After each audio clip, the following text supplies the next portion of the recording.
গোলাঘাটৰ ৰঙাজান টোলগেটৰ সমীপত এটা আইডি উদ্ধাৰ আৰক্ষীৰ ডিমাপুৰৰ পৰা শিৱসাগৰলৈ আনি থকা অৱস্থাত গোলাঘাট আৰু চৰাইদেউ আৰক্ষীয়ে যৌথভাৱে অভিযান চলাই এটা আইডি উদ্ধাৰ কৰাৰ লগতে গ্ৰেপ্তাৰ কৰে দুজনক।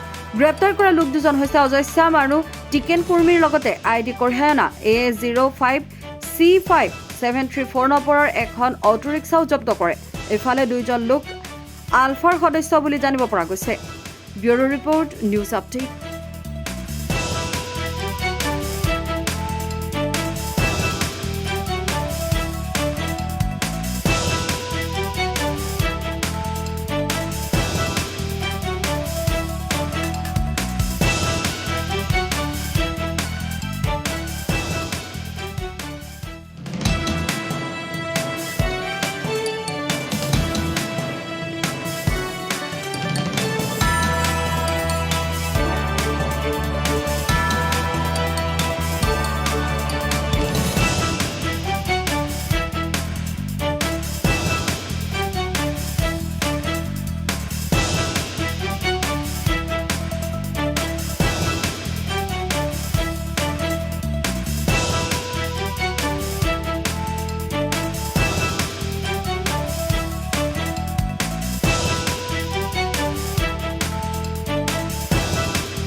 না এক মিনিট ৰ'ব, মই কিবা আপোনালোকে ধন্যবাদ।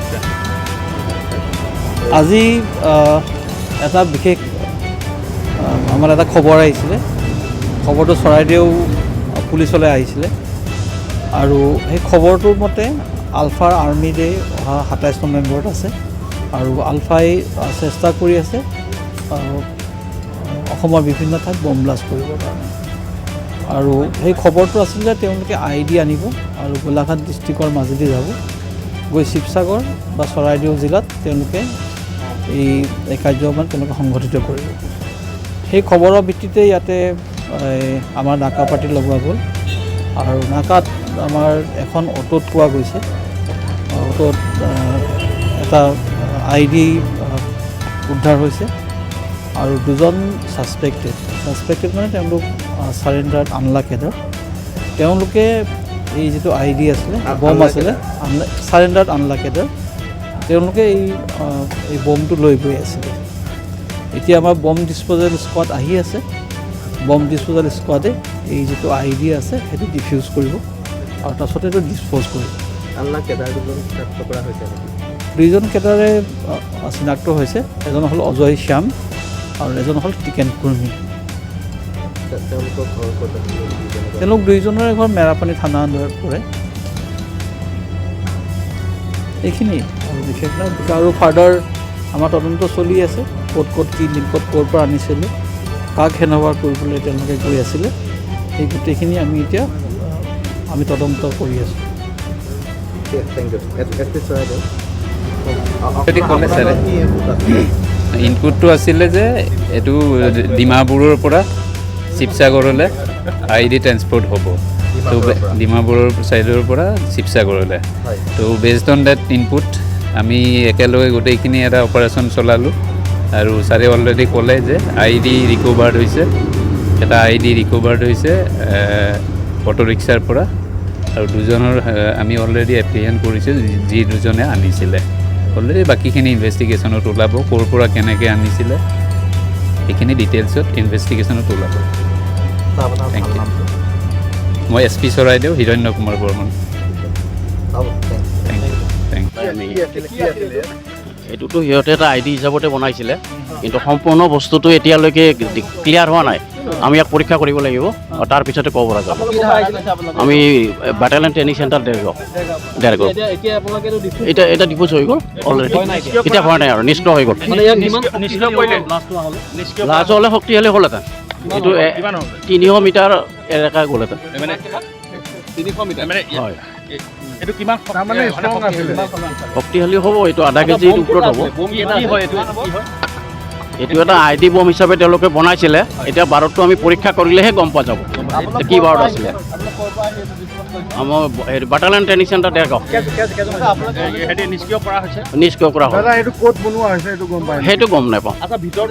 এতিয়া যিহেতু আমি দেখিছোঁ যে ভিতৰত বিভিন্ন সামগ্ৰী ওলাইছে, ID থকা সামগ্ৰীসমূহ আছে নাই? আছে গোটেই আছে, ইয়াৰ বেটাৰীৰ পৰা আৰম্ভ কৰি গোটেইটো আছে। কি থাকে? গোটেই থাকে, মেকানিজম থাকিব আপোনাৰ। ID হয়, এতিয়ালৈ সম্পূৰ্ণ বস্তুটো পৰীক্ষা কৰা নাই, নি পেলাই থানাত চাইহে গম পাম। বেটেৰীৰ লগত সংযোগ আছে। আচ্ছা, বিস্ফোৰণ কৰিবলৈ ইয়াত কিবা চুইচ থাকে নে কি থাকে? চাফে চুইচ থাকে, চুইচৰ এটা পৰ্দা পোৱা হৈছে।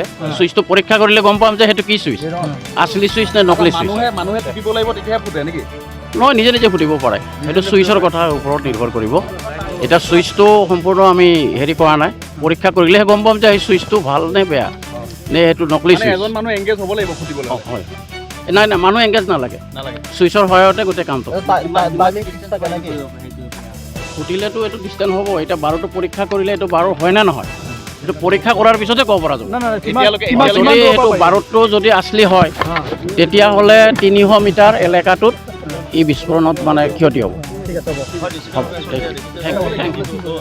যি আৰ্মি দিৱস আছে যে 27 তাৰিখে, তাৰ কাৰণে কিবা তেনেকুৱা এইটো হ'ব পাৰে, এইটো আমি এনকুৱাৰী ইনভেষ্টিগেশ্যনৰ তাৰপিছতে আমি গম পাম। আৰু কোনোবা জড়িত আছে? নাই, এতিয়ালৈকে আমি গম পোৱা নাই। আমি যিহেতু এটা প্ৰিলিমিনাৰী ষ্টেজত আছে, আমি ইনভেষ্টিগেশ্যন আৰম্ভ কৰি আছোঁ আৰু ফাইনেলি পিছত আমি গম পাম। নিশ্চিতভাৱে আছে, এয়া আচলতে